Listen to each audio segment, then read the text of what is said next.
रहीम। तो सबसे पहले हम इसका पैटर्न कट करेंगे। तो यहाँ पे हम 3 सेंटीमीटर का निशान लगाएंगे। पेपर को मैंने फोल्ड करके रखा है और यहाँ पे भी हम 3 सेंटीमीटर का निशान लगाएंगे और फिर इसको हम यहाँ पे मैच कर लेंगे इस तरीके से। फिर यहाँ से मैं 3 सेंटीमीटर का निशान लगाऊंगी, इसके ऊपर एक और 3 सेंटीमीटर का निशान लगाऊंगी। यहाँ पे भी मैं यहाँ से 6 सेंटीमीटर का निशान लगाऊंगी और इसको मैं मैच कर लूँगी। फिर यहाँ से यहाँ तक और यहाँ से यहाँ तक हमें लाइन खींचनी है और यहाँ पे मैंने इसका मेजरमेंट लिख भी दिया है। यहाँ से हमें एक 1.5 का निशान लगाना है, यानी कि 3 सेंटीमीटर है तो हमने उसका हाफ कर लिया है यहाँ पे।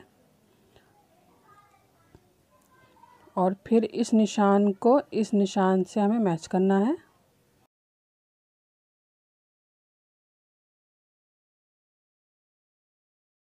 अब इसके बाद हम इसकी इस तरीके से कटिंग कर लेंगे। तो ये हमारा पैटर्न रेडी है। इसके बाद मैंने इसके फ्लैप के लिए ये कट किया है, इस तरीके से फोल्ड करके इसका मेजरमेंट लिखा हुआ है। आप इस तरीके से इसको कट कर सकते हैं।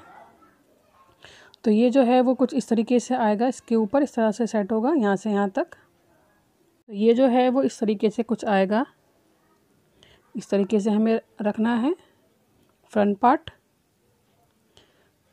फिर इसको पलट के ही जो है वो हमारा यहाँ से बैक का पार्ट आ जाएगा और इसके ऊपर जो है वो फ्लैप आएगा इस तरीके से। मेरे पास जो है वो इतना जो बड़ा पेपर नहीं था तो मैं एक साथ कटिंग नहीं कर पाई इसकी। अगर आपके पास बड़ा पेपर है तो आप इसकी एक ही बार में पूरी कटिंग कर सकते हैं, एक ही बार में पूरा पैटर्न बना सकते हैं। मेरे पास पेपर नहीं था इसलिए मैंने इसको इस तरीके से कट किया है। तो अब जो है मैंने इसी सेम तरीके से जैसे कि मैंने आपको बताया था उसी तरीके से मैंने ये फॉर्मिरेन शीट कट की है। देखिए इस तरीके से आएगा, ये इस तरीके से आएगा और इसके ऊपर ये इसका फ्लैप आ जाएगा। तो ये फॉर्मिरेन शीट जो है वो आसानी से मिल जाती है मार्केट में। आजकल इसके पैंचे वगैरह बनाए जाते हैं जो कि बहुत ही अच्छे बनते हैं। तो ये वही फॉर्मिरेन शीट है और ये काफ़ी सस्ती मिल जाती है। तो इसके ऊपर जो है जो हमारा मेन फैब्रिक है वो हम इसके ऊपर सेट करेंगे। मैंने बस ये एक रफली कट कर लिया है इसके साइज़ से थोड़ा सा बड़ा। तो हम इसको इस तरीके से इसके ऊपर सेट कर लेंगे, पिनअप कर लेंगे। पिनअप करने के बाद मुझे इस पर मशीन से सिलाइयाँ लगानी हैं। तो ऑलरेडी जो इसके ऊपर एक डिज़ाइन हमें दिख रहा है तो उसी पर मैं इसी तरीके से मशीन से सिलाई लगा लूँगी। अगर आपके पास एक कोई प्लेन कपड़ा है जिसके ऊपर कोई डिज़ाइन नहीं है तो आप स्केल और पेंसिल की मदद से इस तरीके से इस पर पहले लाइंस बना लें और उसके बाद इस पर मशीन से सिलाई लगा लें।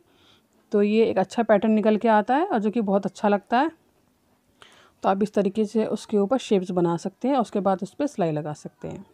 तो इस पर मैंने सिलाई लगा ली है, इस तरीके से ये पीछे से नज़र आएगा। और उसके बाद मैंने इसकी कटिंग कर ली है, सिर्फ सिलाई के लिए छोड़ दिया है मैंने और बाकी जो कपड़ा था वो मैंने कट कर दिया है।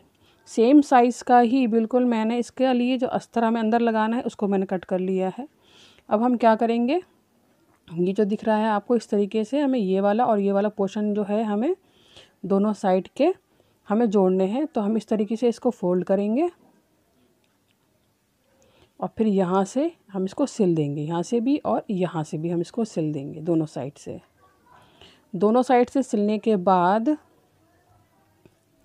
अब हम ये करेंगे कि इस तरीके से हम जो दूसरा वी है इसको भी हम इस तरीके से पकड़ेंगे और फिर यहाँ से लेके यहाँ तक जो है हम सिलाई लगा देंगे।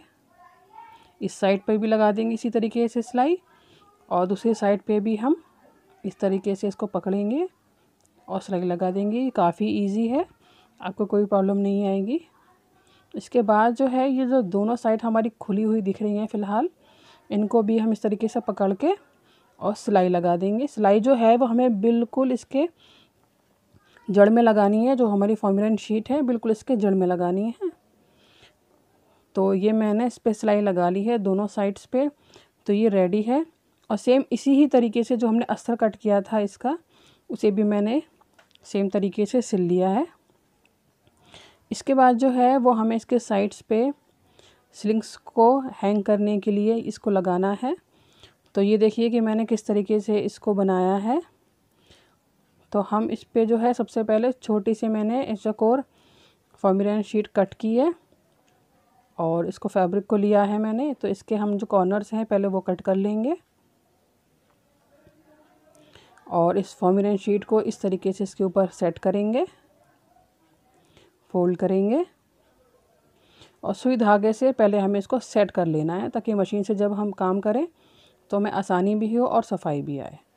तो ऊपर से भी मोड़ के हम इसे भी सेट करेंगे।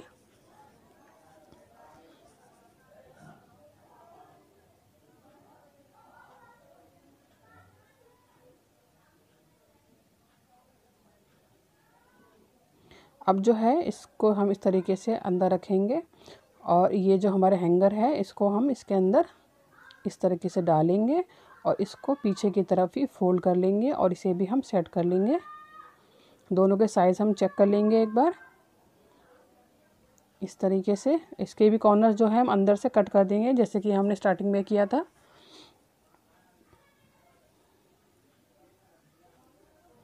और फिर इसके कॉर्नर्स को कट करके इसको भी हम सेट करके सुई धागे से सिलाई लगा लेंगे।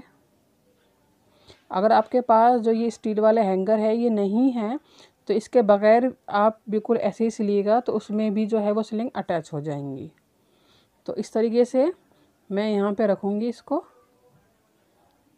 और यहाँ से लेके मुझे चारों तरफ यहाँ से जो हमारा हैंगर है ऊपर उसको छोड़ते हुए चारों तरफ हम सिलाई लगा लेंगे। तो दोनों तरफ हम इसी तरीके से इनको अटैच कर लेंगे, देखिए इस तरीके से। अब जो है वो हम इसका जो अस्तर है उसे हम इससे अटैच करेंगे। तो हमने इस बैग को पहले सीधा कर लिया, सीधा, और फिर इसके अंदर हम इसको जो हमारा अस्तर है वो उल्टा ही है, इस तरीके से हमने सेट करा है इसको। तो हम जो पहले इसका फ्लैप है इसको देखिए इस तरीके से अच्छे से सेट करेंगे, फिर इसको पिन अप कर लेंगे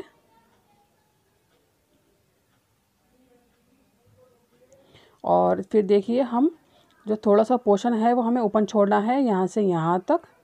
तो यहाँ पे हम सिलाई नहीं लगाएंगे ताकि हम इस बैग को सीधा कर सकें। और फिर यहाँ से हम इस तरीके से मशीन रखेंगे, यहाँ पे सिलाई लगाना स्टार्ट करेंगे और यहाँ से इस तरीके से टर्न करते हुए और फिर यहाँ से और जहाँ तक हमने निशान लगाया है वहाँ तक हम इसको सिल लेंगे।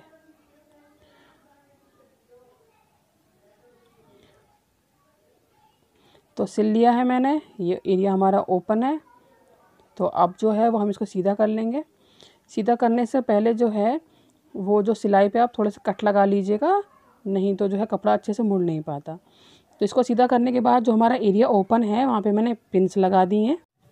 तो अब जो है वो हमें इसकी सिलाई लगानी है फ्लैप पे।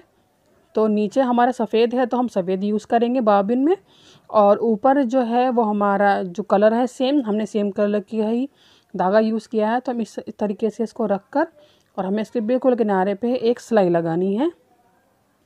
तो नीचे हम वाइट रखेंगे बॉबिन में और ऊपर हम जो हमारा कलर है वो हम यूज़ करेंगे। तो मैंने सिलाई लगा ली है और सिलाई लगाने के बाद हमें इस पे जो मैग्नेट बटन है वो अटैच करना है। उसके बाद जो है ये फ्लैप पे जो है मेरे पास एक ये लेस है जो कि जूट की बनी हुई है। तो मैं इसको इस तरीके से फोल्ड करके यहाँ पे रख के इसको हाथ से ही लगाने वाली हूँ। सुई धागा लिया है मैंने, यहाँ पे डबल धागा यूज़ कर रही हूँ मैं, नॉर्मल ही सुई है। तो इस तरीके से देखिए मैं नीचे से ऊपर की तरफ धागे को पास करती हूँ और उसे अच्छे से खींच लेती हूँ। सेम कलर का धागा ही मैं यूज़ कर रही हूँ ताकि वो दिखाई ना दे। और बस इस तरीके से हमें इसको लगाते हुए हल्के हल्के पूरे एंड तक हमें इसको लगा लेना है। अगर आपके पास इस तरह की कोई लेस नहीं है, कोई भी लेस है आपके पास, जैसे कि क्रोशिया की बनी हुई आती है तो वो भी बहुत अच्छी लगती है इस तरीके की, तो आप कोई भी लेस यहाँ पे यूज़ कर सकते हैं, जो भी अच्छी लगे, जो भी सूट करे, जो भी मैचिंग जाए, तो आप कोई भी लेस लगा सकते हैं यहाँ पे। तो इस तरीके से एंड पे भी हमने मोड़ लिया है, जिस तरीके से हमने स्टार्टिंग में मोड़ा था लेस को। और यहाँ पे जिस तरीके से हम तुरपाई करते हैं सेम उसी तरीके से मैं यहाँ पे इसको अटैच कर रही हूँ। मैंने नीचे की तरफ दूसरी सिलाई लगाई थी और ऊपर की तरफ मैं अलग लगा रही हूँ। तो हमारा तैयार हो गया है बैग। इसमें मैंने एक बटन लगा दिया है बस। Thank you for watching.